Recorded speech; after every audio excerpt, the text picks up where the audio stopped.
ರಾಜ್ಯ ಕಾಂಗ್ರೆಸ್ ಪಾಳೆಯದಲ್ಲಿ ಮಹತ್ತರವಾದ ಬದಲಾವಣೆಗಳು ಆಗುವ ದಿನ ಸನ್ನಿಹಿತವಾಗ್ತಾ ಇದೆ. ಕಾಂಗ್ರೆಸ್ ಪಕ್ಷಕ್ಕೆ ಕಾಂಗ್ರೆಸ್ನ ಕಟ್ಟಾಳು ಡಿಕೆ ಶಿವಕುಮಾರ್ ಗುಡ್ ಬೈ ಹೇಳ್ತಾರಾ ಅಥವಾ ಕಾಂಗ್ರೆಸ್ನ ಒಳಗಿದ್ದೇ ಬಿಜೆಪಿಯ ಬೆಂಬಲವನ್ನ ಪಡೆದಾದ್ರೂ ಸರಿ ಮುಖ್ಯಮಂತ್ರಿ ಆಗ್ಲಿಕ್ಕೆ ಮುಂದಾಗ್ತಾರಾ? ಪಕ್ಷವನ್ನೇ ಇಬ್ಬಾಗ ಮಾಡುವ ಚಿಂತನೆಯನ್ನ ಮಾಡ್ತಿದ್ದಾರಾ? ಇಂಥ ಅನೇಕ ಕುತೂಹಲ ನಿನ್ನೆಯಿಂದ ಪ್ರಾರಂಭವಾಗಿದೆ. ನಿನ್ನೆ ಇಶಾ ಫೌಂಡೇಶನ್ನಲ್ಲಿ ನಡೆದಂತಹ ಮಹಾಶಿವರಾತ್ರಿ ಕಾರ್ಯಕ್ರಮದಲ್ಲಿ ಡಿಕೆ ಶಿವಕುಮಾರ್, ಅಮಿತ್ ಶಾ ಒಂದೇ ವೇದಿಕೆಯಲ್ಲಿ ಕಾಣಿಸಿಕೊಂಡ ನಂತರದಲ್ಲಿ ವಿರೋಧ ಪಕ್ಷ ಬಿಜೆಪಿಯ ನಾಯಕರು ಕೂಡ ಈ ಬಗ್ಗೆ ಪ್ರತಿಕ್ರಿಯೆಯನ್ನ ನೀಡುತ್ತಿದ್ದಾರೆ. ರಾಜ್ಯ ಕಾಂಗ್ರೆಸ್ ಪಾಳ್ಯದಲ್ಲಿ ಅನೇಕ ಮಂದಿ ಏಕನಾಥ್ ಶಿಂದೆ ಇದ್ದಾರೆ ಅಂತ ಹೇಳಿ ಮಾತನಾಡಿದ್ದಾರೆ. ಇತ್ತ ಮೈಸೂರಿನಲ್ಲಿ ಶ್ರೀರಾಮುಲು ಕೂಡ ಈ ಬಗ್ಗೆ ರಿಯಾಕ್ಟ್ ಮಾಡಿದ್ದಾರೆ. ಆರ್ ಅಶೋಕ್ ಬಳಿಕ ಶ್ರೀರಾಮುಲು ಕೂಡ ಶಿಂಧೆ ಮಾತನ್ನೇ ಪುನರುಚ್ಚರಿಸಿದ್ದಾರೆ.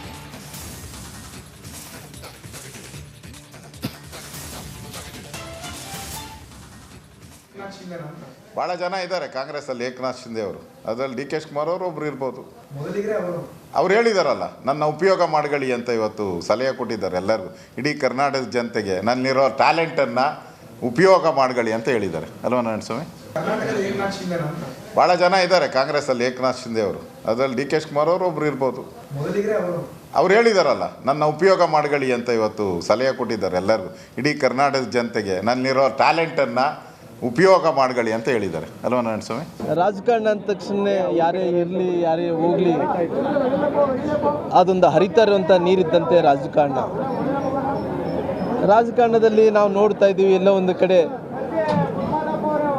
ಒಂದು ರೀತಿ ಕ್ಷಿಪಣಿ ಆದಂಥ ಬದಲಾವಣೆಗಳು, ಕ್ಷಿಪಣಿಯಾದಂಥ ರಾಜಕೀಯ ಸನ್ನಿವೇಶಗಳನ್ನು ನಾವೆಲ್ಲರೂ ಕೂಡ ನೋಡ್ತಾ ಇದ್ದೀವಿ. ನಾವು ಕರ್ನಾಟಕ ರಾಜ್ಯದಲ್ಲಿ ಕೂಡ ಅನೇಕ ಮಂದಿ ದಿಗ್ಗಜರನ್ನು ನಾವು ನೋಡಿದ್ದೀವಿ. ನಾವು ವೀರೇಂದ್ರ ಪಾಟೀಲ್ ಅವ್ರನ್ನ ಮುಖ್ಯಮಂತ್ರಿ ಇದ್ದಂಥ ಟೈಮಲ್ಲಿ ಯಾವ ರೀತಿಯಲ್ಲಿ ಅವ್ರನ್ನ ಮುಖ್ಯಮಂತ್ರಿಗಳು ವೀರೇಂದ್ರ ಪಾಟೀಲ್ ಅವ್ರನ್ನ ಇಳಿಸಿದ್ರು ಅನ್ನೋಂಥದ್ದು ಕೂಡ ನಮ್ಮ ಗಮನದಲ್ಲಿದೆ. ಮುಖ್ಯಮಂತ್ರಿ ವೀರೇಂದ್ರ ಪಾಟೀಲ್ ಅವ್ರನ್ನ ಆವತ್ತಿನ ಸಂದರ್ಭದಲ್ಲಿ ಎಲ್ಲೋ ಒಂದು ಕಡೆ ಏರ್ಪೋರ್ಟಲ್ಲಿ ನಿರ್ಧಾರ ತಗೊಂಡು ವೀರೇಂದ್ರ ಪಾಟೀಲ್ ಅವರು ಮುಖ್ಯಮಂತ್ರಿನ ಇಳಿಸಂಥ ಸನ್ನಿವೇಶವನ್ನು ಕೂಡ ನಾವು ಕಂಡಿದ್ದೇವೆ. ಅದೇ ರೀತಿಯಲ್ಲಿ ಕೂಡ ನಮ್ಮ ದೇವರಾಜ್ ಅರಸ್ ಅವರು ಮುಖ್ಯಮಂತ್ರಿ ಇದ್ದಂಥ ಟೈಮಲ್ಲಿ ಕೂಡ ಯಾವ ರೀತಿಯಲ್ಲಿ ನಡ್ಕೊಂಡ್ರು ಅನ್ನೋಂಥದ್ದು ಕೂಡ ನಾವೆಲ್ಲರಿಗೂ ನೋಡಿದ್ವಿ. ಅನೇಕ ದಿಗ್ಗಜರನ್ನು ನೋಡಿದಂಥ ಟೈಮಲ್ಲಿ ಬಹುಶಃ ಕರ್ನಾಟಕದಲ್ಲಿ ಕೂಡ ಆ ರೀತಿ ಏನನ್ನ ಯಾವ ರೀತಿಯಲ್ಲಿ ಮಹಾರಾಷ್ಟ್ರದಲ್ಲಿ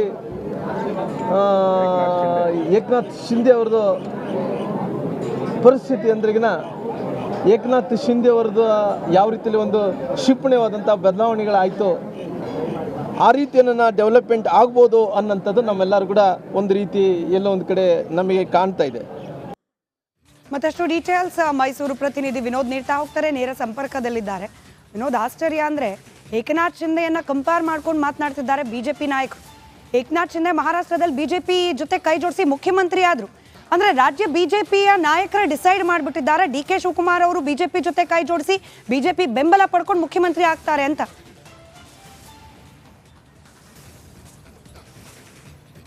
ಇದು ನಿಜಕ್ಕೂ ಕೂಡ ಅಚ್ಚರಿಯ ಹೇಳಿಕೆ ಇವತ್ತು ಶ್ರೀರಾಮುಲು ಕೊಟ್ಟಿರುವಂಥದ್ದು. ಈಗಾಗಲೇ ಕಳೆದ 2-3 ದಿನಗಳಿಂದಲೂ ಕೂಡ ಕಾಂಗ್ರೆಸ್ನಲ್ಲಿ ಒಂದು ಬೆಂಕಿ ಇಲ್ಲದೆ ಹೊಗೆ ಆಡೋಕ್ಕೆ ಸಾಧ್ಯ ಇಲ್ಲ. ಸೊ ಹಾಗಾಗಿ ಒಂದು ಸಣ್ಣ ಮಟ್ಟದ ಕಿಡಿಯಂತೂ ಈಗಾಗಲೇ ಎತ್ಕೊಂಡಿದೆ. ಆ ಒಂದು ಕಿಡಿಗೆ ತುಪ್ಪ ಸುರಿಯುವಂತಹ ಕೆಲಸವನ್ನು ಇವತ್ತು ಶ್ರೀರಾಮುಲು ಅವರು ಮಾಡಿರುವಂಥದ್ದು. ಭಾಳ ಪ್ರಮುಖವಾಗಿ ಮಹಾರಾಷ್ಟ್ರದ ಏನು ಉದ್ಧವ್ ಠಾಕ್ರೆ ಯಾವ ರೀತಿಯಾಗಿ ಅಜಿತ್ ಪವಾರ್ ಮತ್ತು ಏಕನಾಥ್ ಶಿಂದೆ ಇಬ್ಬರು 2 ಬಣ ಸೇರಿಕೊಂಡು ಅವರ ಮುಖ್ಯಮಂತ್ರಿ ಪಟ್ಟದ ಕೆಳಗಿಳಿದ್ರು, ಅದೇ ಮಾದರಿಯಲ್ಲೂ ಕೂಡ ಕರ್ನಾಟಕದಲ್ಲೂ ಕೂಡ ಆಗುತ್ತೆ ಅನ್ನುವಂತಹ ಒಂದು ಅಚ್ಚರಿಯಾದಂತಹ ಹೇಳಿಕೆಯನ್ನು ಇವತ್ತು ವಿರೋಧ ಪಕ್ಷದಲ್ಲಿರುವಂತಹ ಶ್ರೀರಾಮುಲು ಕೊಟ್ಟಿರುವಂಥದ್ದು. ಭಾಳ ಪ್ರಮುಖವಾಗಿ ಕಟುವಾಗಿ ಟೀಕೆ ಮಾಡ್ತಾ ಇದ್ದಂತಹ ಈಗಾಗಲೇ ಬಿಜೆಪಿಯ ನಾಯಕರು ಡಿ ಕೆ ಶಿವಕುಮಾರ್ ಬಗ್ಗೆ ಒಂದಷ್ಟು ಸಾಫ್ಟ್ ಅನ್ನು ತೋರಿಸಿರೋ ಕಾರಣಕ್ಕಾಗಿ ಇವತ್ತು ಕೊಟ್ಟಿರುವಂತಹ ಹೇಳಿಕೆಗಳು ಕೂಡ ಸಾಕಷ್ಟು ಎಲ್ಲೋ ಒಂದು ಕಡೆ ಅಚ್ಚರಿ ಆದರೂ ಕೂಡ ಅದರ ಮುಂದಿನ ರಾಜಕಾರಣದಲ್ಲಿ ಏನು ಬೇಕಾದರೂ ಆಗ್ಬೋದು ಅನ್ನೋದಕ್ಕೆ ಇವತ್ತು ಮಾತಾಡಿರುವಂಥದ್ದು ಕೂಡ ಸಾಕಷ್ಟು ಪೂರಕ ಆಗ್ತಾ ಇರುವಂಥದ್ದು. ಈಗಾಗಲೇ CM ಸಿದ್ದರಾಮಯ್ಯ ಅವರು ಕೂಡ 5 ವರ್ಷಗಳ ಕಾಲ ಮುಖ್ಯಮಂತ್ರಿ ಆಗಿರ್ತಾರೆ ಅಂತೇಳಿ ಪ್ರತಿಯೊಬ್ಬರು ಕೂಡ ಅವರ ಬಣದ ಶಾಸಕರು ಹೇಳ್ತಾ ಇದ್ದಾರೆ. ಒಂದು ಕಡೆ ಈಗಾಗಲೇ ಡಿ ಕೆ ಶಿವಕುಮಾರ್ ಅವರು ಕೂಡ ಕಳೆದ ಹಲವು ದಿನಗಳಿಂದ ಕುಂಭಮೇಳ ಹೋಗಿ ಬಂದ ನಂತರದಲ್ಲಿ ಜೊತೆಗೆ ಮೊದಲೇ ಇಶಾ ಫೌಂಡೇಶನ್ ಸಂದರ್ಭದಲ್ಲೂ ಕೂಡ ಅದರಲ್ಲೂ ಕೂಡ ಅಮಿತ್ ಶಾ ಅವರ ಜೊತೆ ವೇದಿಕೆ ಹಂಚಿಕೊಂಡ ನಂತರದಲ್ಲಿ ಒಂದಷ್ಟು ಬದಲಾವಣೆಗಳು ಕೂಡ ಈಗಾಗಲೇ ಕಾಂಗ್ರೆಸ್ನಲ್ಲೂ ಆಗ್ತಾ ಇದೆ. ಎಲ್ಲೋ ಒಂದು ಕಡೆ ಇದು ಡಿ ಕೆ ಶಿವಕುಮಾರ್ ಅವರು ತಮ್ಮ ಪಕ್ಷಕ್ಕೆ ಪರೋಕ್ಷವಾಗಿ ಕೊಡ್ತಾ ಇರುವಂತಹ ಟಾಂಗ ಅಥವಾ ಯಾರಿಗೆ ಈ ರೀತಿಯಾದಂತಹ ಎಚ್ಚರಿಕೆಯನ್ನು ಕೊಡ್ತಾ ಇದ್ದಾರೆ, ಇದು ಎಲ್ಲೋ ಒಂದು ಕಡೆ ಸಾಕಷ್ಟು ಕುತೂಹಲ ಮೂಡಿಸ್ತಾ ಇದೆ. ಇವತ್ತು ಶ್ರೀರಾಮುಲು ಅವರು ಕೂಡ ಈಗಾಗಲೇ ನಾವು ಕೂಡ ಒಂದು ಕ್ವಶನ್ ಮಾಡಿದ್ವಿ, ಏಕನಾಥ್ ಶಿಂದೆ ಕರ್ನಾಟಕದಲ್ಲಿ ಬರುವಂಥವ್ರಿಗೆ ಕೂಡ ನೀವು ಬೆಂಬಲವನ್ನ ಕೊಡ್ತೀರಾ ಅಂತೇಳಿ. ಆದರೆ ಅವರು ಹೇಳಿದಂಥದ್ದು ನಮ್ಮ ಪಾರ್ಟಿ ಇದ್ರ ಬಗ್ಗೆ ತೀರ್ಮಾನ ಮಾಡುತ್ತೆ ಅಂತೇಳಿ. ಎಲ್ಲೋ ಒಂದು ಕಡೆ ಹೊರಗಡೆಯಿಂದ ಬರುವಂತಹ ಈಗಾಗಲೇ ಏಕನಾಥ್ ಶಿಂದೆಗೆ BJPಯು ಕೂಡ ಒಂದು ರೀತಿಯಲ್ಲಿ ಪರೋಕ್ಷವಾಗಿ ಸಪೋರ್ಟ್ ಕೊಟ್ಟಂತೆ ಕಾಣ್ತಾ ಇದೆ. ಸೊ ಹೀಗಾಗಿ ರಾಜಕಾರಣದಲ್ಲಿ ಏನು ಬೇಕಾದರೂ ಆಗ್ಬೋದು ಅನ್ನೋದಕ್ಕೆ ಸಾಕಷ್ಟು ಉದಾಹರಣೆಗಳಿದೆ. ಸೊ ಹೀಗಾಗಿ ಎಲ್ಲೋ ಒಂದು ಕಡೆ DK ಶಿವಕುಮಾರ್ ಅವರು ಈಗ ಸಾಕಷ್ಟು ಕನಸನ್ನು ಕಟ್ಕೊಂಡಿದ್ದಾರೆ, CM ಆಗಬೇಕು ಅಂತೇಳಿ. ಒಂದು ಪಕ್ಷದಲ್ಲಿ ಕಾಂಗ್ರೆಸ್ನಿಂದ ಅವರ ಆಸೆಗೆ ತಣ್ಣೀರು ಎರಚಿದ್ದೇ ಆದಲ್ಲಿ ಎಲ್ಲೋ ಒಂದು ಕಡೆ ಒಂದು ಪರೋಕ್ಷವಾದಂತಹ ಒಂದು ಚೆಕ್ಮೇಟನ್ನು ಈಗಾಗಲೇ DK ಶಿವಕುಮಾರ್ ಇಟ್ಟಿದ್ದಾರೆ.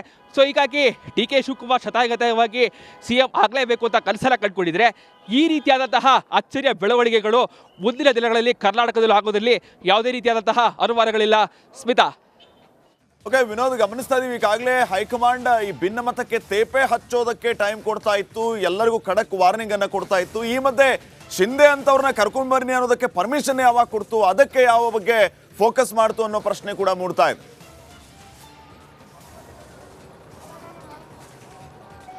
ಶ್ರೀಪಾದ್, ನಿಜಕ್ಕೂ ಕೂಡ ಒಂದು ಕಡೆ ಈಗಾಗಲೇ ಏನೋ BJPಯಲ್ಲಿ ಈಗಿರುವಂತಹ ಪ್ರೆಸೆಂಟ್ ಸರ್ಕಾರವನ್ನು ಯಾವ ರೀತಿಯಾಗಿ ಉರುಳಿಸುತ್ತೆ ಅನ್ನುವುದು ಕೂಡ ಈಗ ಸಾಕಷ್ಟು ಕುತೂಹಲ ಮೂಡಿಸ್ತಾ ಇರುವಂಥದ್ದು. ಏಕಾಏಕಿ ಈಗಾಗಲೇ ಏನೋ DK ಶಿವಕುಮಾರ್ ಅವರನ್ನ ನೇರವಾಗಿ ಮುಖ್ಯಮಂತ್ರಿ ಮಾಡ್ತಾರಾ, ಅದ್ರ ಬಗ್ಗೆ ಯಾವುದೇ ರೀತಿಯಾದಂತಹ ಕ್ಲಾರಿಟಿ ಇಲ್ಲ. ಒಂದು ರೀತಿಯಲ್ಲಿ ಕಾಂಗ್ರೆಸ್ ಒಳಗಡೆ ಇರುವಂತಹ ಈಗಾಗಲೇ ಸಾಕಷ್ಟು ಬಡ ಬಿಡಿದಾಟ ಕಚ್ಚಾಟಗಳಿದೆ, ಅದಕ್ಕೆ ಒಂದಷ್ಟು ಬ್ರೇಕ್ ಹಾಕೋದಕ್ಕೂ ಕೂಡ ಎಲ್ಲ ಒಂದು ಕಡೆ DK ಶಿವಕುಮಾರ್ ಅವರು ಕೂಡ ಸಾಕಷ್ಟು ಕನಸನ್ನು ಕಂಡುಕೊಂಡಿದ್ದಾರೆ. ಸೊ ಹೀಗಾಗಿ DK ಶಿವಕುಮಾರ್ ಅವರು ಕೂಡ ರಾಜಕಾರಣದಲ್ಲಿ ಸಾಕಷ್ಟು ಚಾಣಾಕ್ಷತನವನ್ನು ಹೊಂದಿರುವಂತಹ ರಾಜಕಾರಣಿಯಾಗಿದ್ದಾರೆ. ಸೊ ಹೀಗಾಗಿ ಅವರಿಗೆ ಯಾವ ಪಾಲನ್ನ ಮೂವ್ ಮಾಡಿದ್ರೆ ಎಲ್ಲಿ ಹೋಗಿ ಹೊಡೆಯುತ್ತೆ ಅನ್ನೋದು ಬಹಳ ಸ್ಪಷ್ಟವಾಗಿ ಅವ್ರಿಗೆ ಗೊತ್ತಿದೆ. ಸೊ ಹೀಗಾಗಿಯೇ ಕಳೆದ ಹಲವು ದಿನಗಳಿಂದಲೇ ಯಾವಾಗ CM ಸಿದ್ದರಾಮಯ್ಯನವರು ಕಾಲೇಟನ್ನು ಮಾಡಿಕೊಂಡು ಮನೆಯಲ್ಲಿ ಸೇರಿದ್ದಾರೆ, ಅಂದರೆ ಮನೆಯಲ್ಲಿ ಆಡಳಿತದಲ್ಲಿ ನಡೆಸ್ತಾ ಇದ್ದಾರೆ, ಈ ಸಂದರ್ಭದಲ್ಲಿ ಒಂದಷ್ಟು ಆಕ್ಟಿವ್ ಆಗಿದ್ದಾರೆ.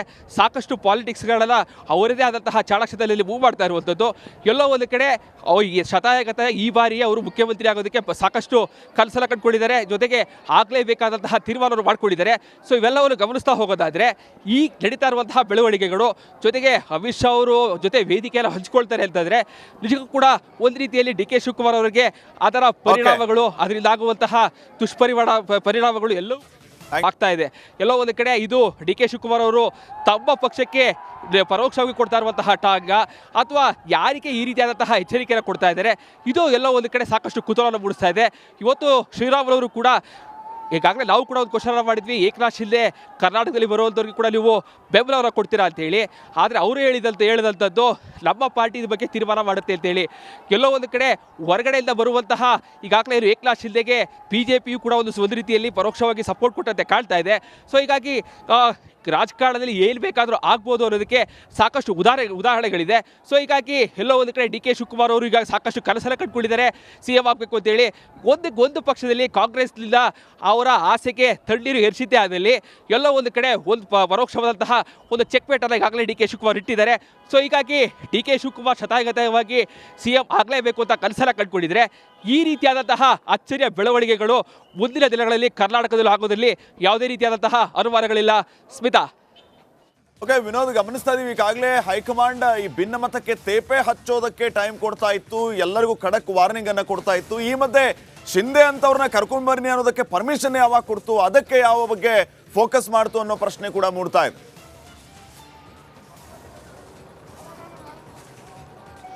ಶ್ರೀಪಾದ್, ನಿಜಕ್ಕೂ ಕೂಡ ಒಂದು ಕಡೆ ಈಗಾಗಲೇ ಏನೋ BJPಯಲ್ಲಿ ಈಗಿರುವಂತಹ ಪ್ರೆಸೆಂಟ್ ಸರ್ಕಾರವನ್ನು ಯಾವ ರೀತಿಯಾಗಿ ಉರುಳಿಸುತ್ತೆ ಅನ್ನುವುದು ಕೂಡ ಈಗ ಸಾಕಷ್ಟು ಕುತೂಹಲ ಮೂಡಿಸ್ತಾ ಇರುವಂಥದ್ದು.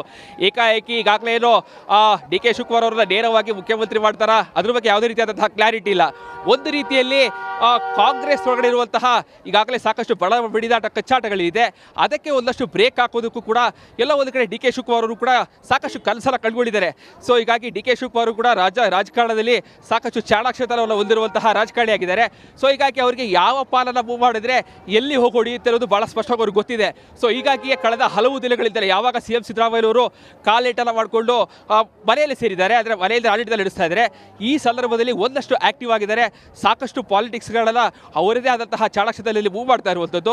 ಎಲ್ಲೋ ಒಂದು ಕಡೆ ಶತಾಯಗತ ಈ ಬಾರಿ ಅವರು ಮುಖ್ಯಮಂತ್ರಿ ಆಗೋದಕ್ಕೆ ಸಾಕಷ್ಟು ಕನಸನ್ನು ಕಂಡುಕೊಂಡಿದ್ದಾರೆ, ಜೊತೆಗೆ ಆಗಲೇಬೇಕಾದಂತಹ ತೀರ್ಮಾನವನ್ನು ಮಾಡಿಕೊಂಡಿದ್ದಾರೆ. ಸೊ ಇವೆಲ್ಲವನ್ನು ಗಮನಿಸ್ತಾ ಹೋಗೋದಾದರೆ ಈ ನಡೀತಾ ಇರುವಂತಹ ಬೆಳವಣಿಗೆಗಳು, ಜೊತೆಗೆ ಅಮಿತ್ ಶಾ ಅವರು ಜೊತೆ ವೇದಿಕೆಯನ್ನು ಹಂಚಿಕೊಳ್ತಾರೆ ಅಂತಂದರೆ ನಿಜಕ್ಕೂ ಕೂಡ ಒಂದು ರೀತಿಯಲ್ಲಿ DK ಶಿವಕುಮಾರ್ ಅವರಿಗೆ ಅದರ ಪರಿಣಾಮಗಳು, ಅದರಿಂದ ಆಗುವಂತಹ ಪರಿಣಾಮಗಳು ಎಲ್ಲವೂ ಥ್ಯಾಂಕ್ ಯು ವಿನೋದ್.